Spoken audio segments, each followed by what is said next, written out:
Hello, KGC fans and listeners. Today I am joined by one of my favorite people. He was one of my very first guests on the podcast, and you might remember him. He played drums for the Oak Ridge Boys. He played drums for Alabama and a bunch more. I think he played for Restless Heart. I think, and he's here to tell us all about those touring days with the Oak Ridge Boys, Alabama and Restless Heart. Please make welcome back to the show. Well, the first time on the KGC show, Chris Golden. How you Hey, doing, Chris? hey, Caden, I'm doing well. Spokane, man. How are you doing? Oh, I'm doing just fine. Always a pleasure to talk to you, man. Yes, sir. Good to catch up with you. Yes, sir. You too. Before we go any further, I'm gonna have to say this. Congratulations. Last time we talked, you got married. Yeah, I guess I'm still a newlywed. How long can you be a newlywed? For a year? I don't know. I don't know. We got married back in the spring. We'd been together for, seeing each other for 5 or 6 years, but it was one of those things that when we first started talking about it, and I was waiting on my kids to get grown. I wanted my kids to be grown, finished raising, and then her daughter got engaged, my daughter got engaged, her son got engaged, and we were just waiting on all of our kids to get married, and then we decided to do it ourselves. So yeah, she's been a bright spot in my life, Miss Marie. So my beloved. As we were, as I was a couple days ago, I was scrolling through my Instagram and I saw that she threw you an amazing birthday party a couple months back. And She did. She sure did. It was a pretty much a surprise, man. I mean, I came home and there was a big food truck out in the backyard and tables everywhere and a fire built and friends coming over, and it was pretty amazing, man. Pretty amazing. so the day that we are recording this, it is your father's birthday. Happy birthday, Mr. William Lee Golden. He is And making 84 look easy, isn't he? he's putting me to shame, man. I'm 19. I'm 19 years old and I can't move as good as William Lee can, man. We got a long way to go, Caden. We have a long way to go, bro. I don't think we'll ever get close to what he is, man. Uh, he's a true American original, that's for sure. That's right. And everybody loves some down home good fashion William Lee Golden and William Lee Golden and the Goldens. You know, Come uh on. you just released I guess about a year ago, you released the 3D CD box set. Well, not box set, but you guys released that. And it was your dad's vision to go in during the pandemic. Mhm. And you had your kids singing on it with you, Elijah and Elizabeth. Right, and my middle daughter as well. All three of my kids are playing and singing on it. So uh, What was that like for your? nothing brings me greater joy than making music with my family. I've gotten to do it a lot of places and with a lot of people in front of a lot of great crowds, and been blessed to be able to do music for a long time. But man, nothing brings me greater joy than doing it with my family and my children and my dad and my brothers. So we're having a good time, man. I've always, my kids passed me a long time ago in the talent department, and so I'm honored that they lent their talents and shared their gifts on this CD with us. So we're blessed to all be able to do it together. You know. How was that like for your family? 2020 was a hard year for everybody. I don't care who you were, but your dad had this vision to go in and cut this. When you brought your kids in, obviously your son was from Hart. Your son goes to college at where? He's at Brown University in Providence, Rhode Island. I was gonna say Harvard, well, but It's actually, I think this school was right before. It's before Harvard. It's one of the oldest. Yeah, Brown it's an Ivy League school, but he's one of the He loves it up there, man. It's a beautiful campus and a great school. So, but What was it like for your family? Was it when you called your kids in, were you all healing together? Because I know at that point you had just lost your mom to pancreatic cancer. May she rest in peace. Um, was that healing for all of the family to come together and heal through this new music? music is always a healer. Music has always been a healer. But it seemed pretty natural because, hang on a second. Right here. God, I was just gonna say, man, like, we've been making music together for a long, long time. This is their first little CD when they were little kids, man. So we've been recording and doing stuff since they were all just little bitty, you know. My kids and my daughter, we recorded her first full length album when she was 15 years old. And so, it's something we've been doing for a long, long time. It's my little ones. They had their own little Christmas album back when. So we've been recording and making music for a long time, but it was as me and the kids, but this was the first time we've gotten to do something with Grandpa, So it was a and pretty, it was a treat because, there's not that many 3-generation families out there making music. I don't really know if I know any. So it's been a blessing. Yeah. well, you do know some. Your family. All right. I had mentioned Alabama, and I had mentioned rest in peace, Jeff Cook. Um, how hard was it for you to hear that news when Jeff Cook passed away? Well, I can't say that it was a really big surprise because during the time that I was there, he was sick and he was already struggling with Parkinson's disease, and he was still funny as ever. He was funny. He loved making everybody crack up and laugh and everything. And he was still sharp and funny, but I could tell he was having trouble getting around. And of the shows that I did with him, he was only on, 2 or 3. He had already started missing some of the shows and stuff. So, and it wasn't, they always left a spotlight on his part of the stage. They had his amp and his guitar and his fiddle and everything set up on stage with a spotlight on there, just like he was getting ready to come out. So it was something that they said they would always keep that set up and ready for him whenever he was able to come back out. And there were times that he did come back out if he was feeling better that week or that day or whatever. But he was already missing a few shows while I was there. Wasn't there very long, but it was during my short time with them.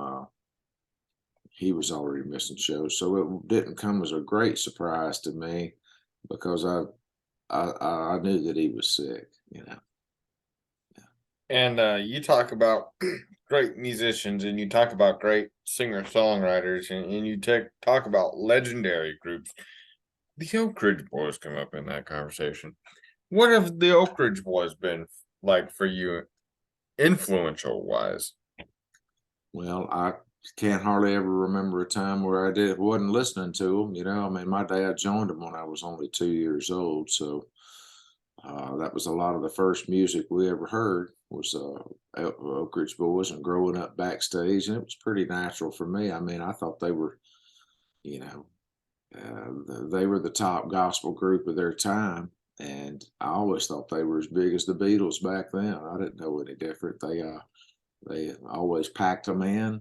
They had a great career in gospel music before they went over to country music. So it was something that I guess the music did influence me in a roundabout way, just because it was something that I had always heard. It was the first music I grew up listening to. So I was wondering, when you were last on the podcast, you had told a Joe Bonzel funny story about how you guys were playing, I guess it was a baseball charity event thing, and you got to meet somebody, and you I can't remember. I'd have to go back and listen, but you had talked about a Joe Bonzel. Do you have a Dwayne Allen funny story? Man, I've known those guys all my life. I can remember when Dwayne used to come over to the house and he was dating the lady that he's married to now. They've been together as far as I can remember, but I remember when they were dating, and Dwayne always collected antique cars, and he would bring these old cars by and take us for a ride. First convertible I've ever ridden in, first sports car I'd ever ridden in. And Dwayne does a great Donald Duck imitation. So, hey, it was big for little kids. I have to hear that. I have to hear that. So, That's what I, Dwayne, that's what I remember from when I was young. what about Richard? Yeah, all right. I saw Richard yesterday, spoke to him, and yeah, man, I just they're family. I worked with them for 17 years, so you get to know somebody when you're traveling with them that many days a year, as many days a year as we were out there doing it. So, uh, you know, they went from being family to my bosses and my second daddies. So Oh, everybody, every disc jockey in America and every interviewer wants to talk to Richard Sturban because yeah, everyone wants to try and be like Richard, but there's nobody that is like Richard. He's the best in the universe.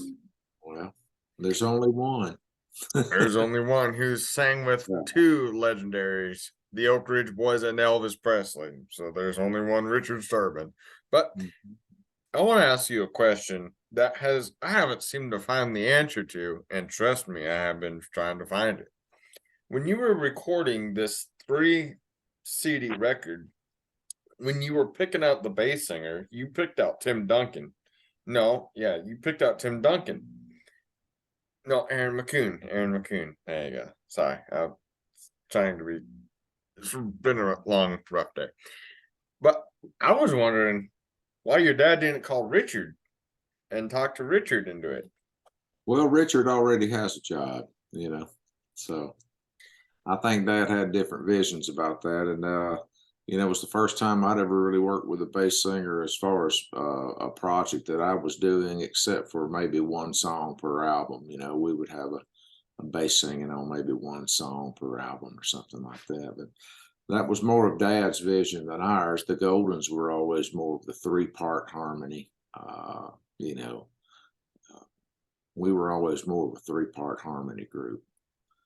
And it was Dad's vision to add a bass singer to this project. So that was all his call. And if you're going to have a bass singer, Aaron McCune is a beast, and he's one of the best that I've ever heard. And there's times that he can't go with us, and we got the other best one, which is Tim Duncan. So Tim's doing a great job out there on the road with us. Hopefully, we'll get to record some with him through the years. But far as bass singers, that's something that I didn't really even think about. It wasn't on my radar because I'd never really sang with one in a group. You know what I mean? So we always had that 3-part harmony with the Goldens.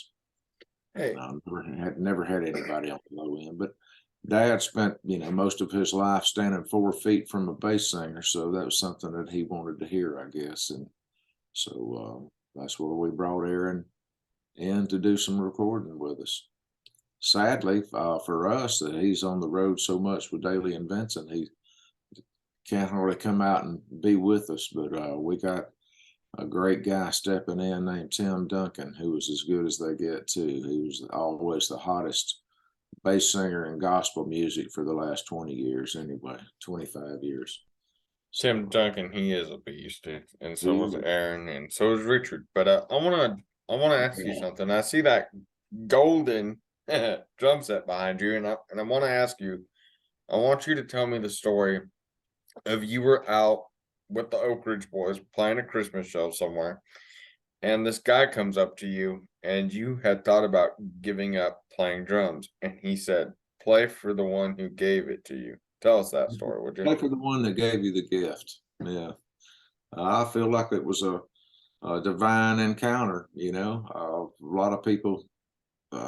My grandmother always had this thing in her foyer of her home. It said, "Be careful to entertain strangers, because some have entertained angels unaware." That's straight out of the Bible.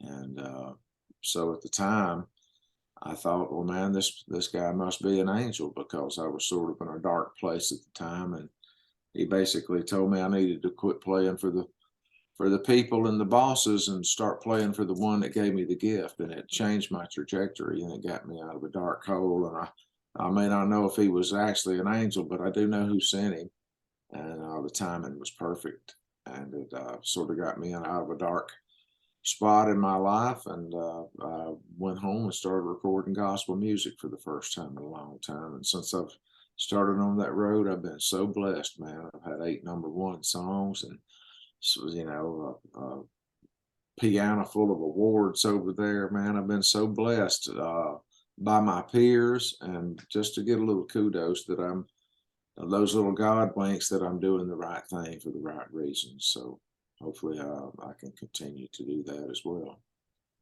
You have your music has inspired me and saved my life from a lot of dark times, my friend. He's And he's the one that saves your life, man, not me. I'm just a conduit for that. That's just music is what I do, and it's what I can bring to the table. So uh, I want to tell you that, Chris, you you are a pretty amazing host too, I might also add, because you, for quite some time, were the host of Late Night with Chris Golden late and night Nashville. That's right. Late Night Nashville. And Late night Nashville.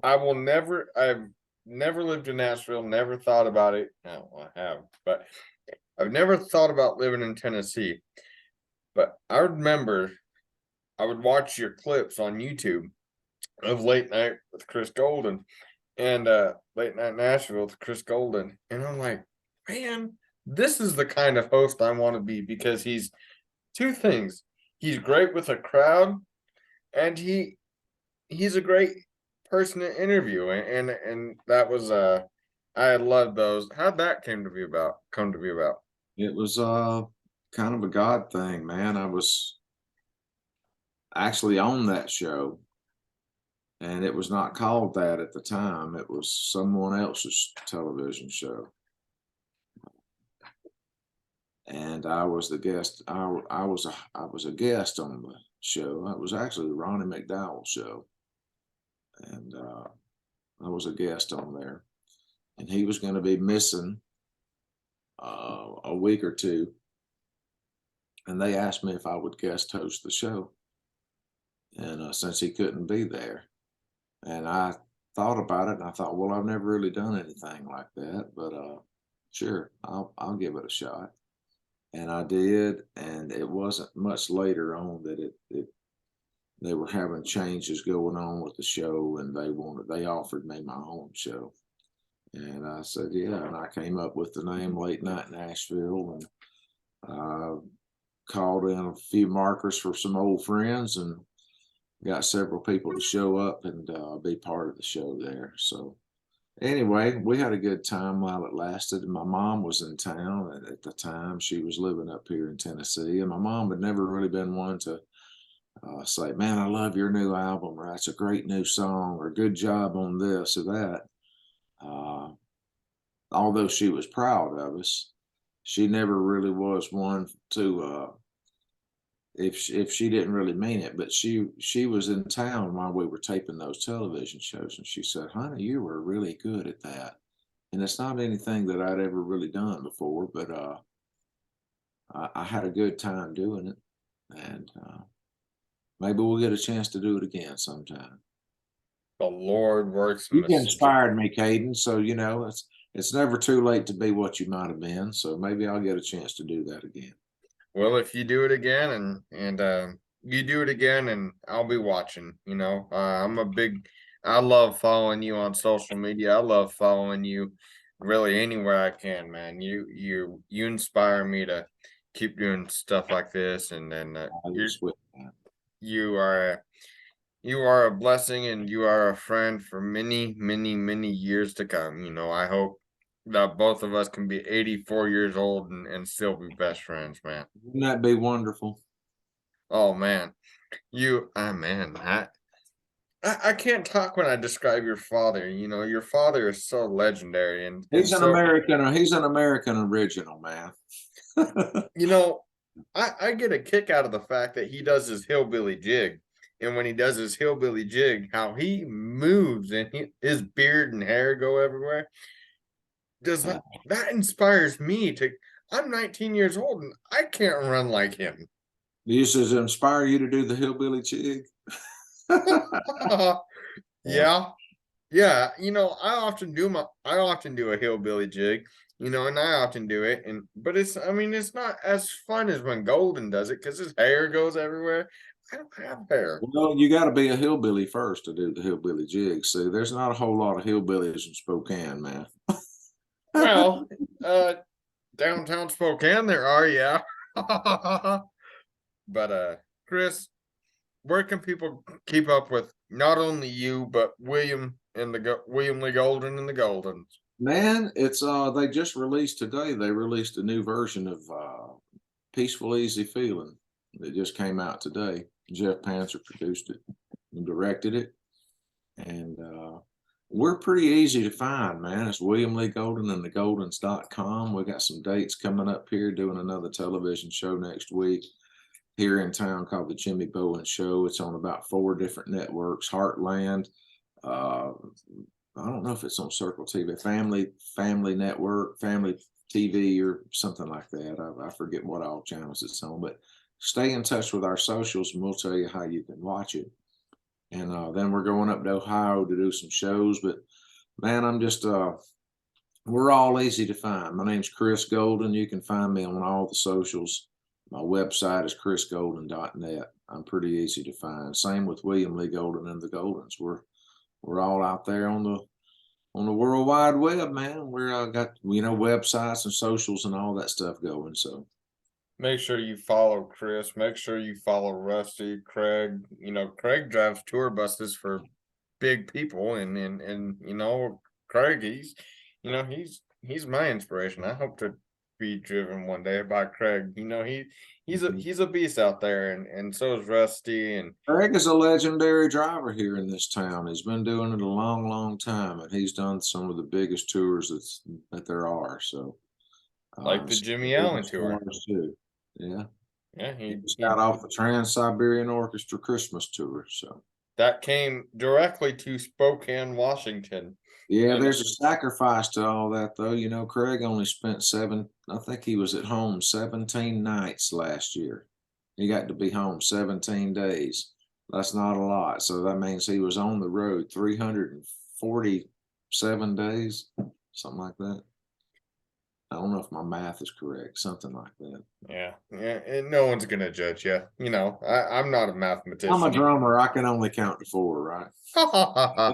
Yeah, you know, I want to tell you one other thing, man. Is I want you to anytime you can promote anything, you come on the show and promote it, and don't be a stranger, man. Okay, Caden. Thanks for rocking those Tennessee Titan colors. Maybe next year. Maybe next year, yes, sir. And also, how hard was it for you, now that you brought up sports, and I didn't want to go down this, but how hard was it for you to pick Tennessee over Alabama? It wasn't hard at all. I was rooting for Alabama because that's the team where I always followed. So, that's where I'm from. Did you watch the Georgia game the other night? I didn't. No. Oh, dude. It was like 30 to like 7. It wasn't even a game. Georgia said we're 14-0 for a reason, and we're gonna show you. Yeah. I didn't get a chance to watch it. Well, Chris, thank you so much, my friend. And to all the KGC fans and listeners out there, thank you so much for watching. All right, Caden. Wishing you the best, buddy. We love you. Thanks love you too. And make sure you guys like, comment, subscribe. And like I said, go check out Chris, Rusty, William Lee Golden. Happy birthday again, good sir. And go check out our good friend Danny Stefanetti. Danny speaking. Make sure that you promote or go get Golden's book Behind the Beard. That's a great book. Yeah, if you want to laugh, you'll laugh. If you want to cry, you'll cry. And if you want to get the hell scared out of you, well, you'll do that too. It's a great book. William Lee Golden. Chris, thank you, my friend. God bless you, sir. God bless you, Cade.